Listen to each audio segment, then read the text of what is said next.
हे मनुष्य, तू क्यों व्यर्थ चिंता करता है? आप किससे डरते हैं?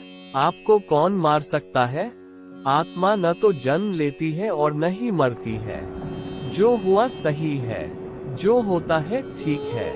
अतीत पर पछतावा न करें और भविष्य की चिंता न करें।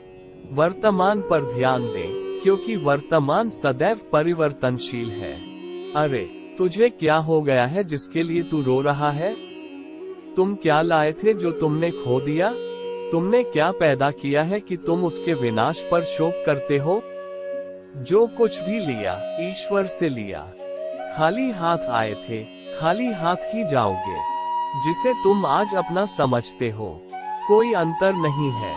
ईश्वर के दर्शन सर्वत्र होते हैं। फिर इसके लिए आपको कहीं जाने की जरूरत नहीं है।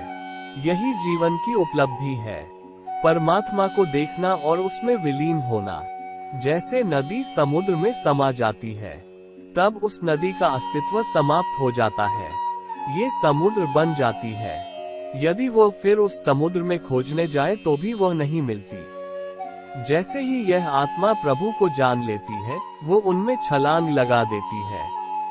आत्मा ही भगवान बनती है। फिर आना जाना और इस शूद्र योनि में जन्म लेना प्रश्न से बाहर है। केवल एक ही गीता हमें इतना विशाल सच के दर्शन कराता है। यह इस जीवन से मुक्त स्वतंत्र होने का मौका देती है। तो वहाँ तुम्हारा धर्म क्या है? जाति क्या है? वो पुरुषों और महिलाओं, युवा और वृद्धों के बीच भेदभाव नहीं करती है। वो पापी या पुण्यात्मा को नहीं देखती। वो नाना प्रकार से सभी को उस परमात्मा की ओर ले जाती है।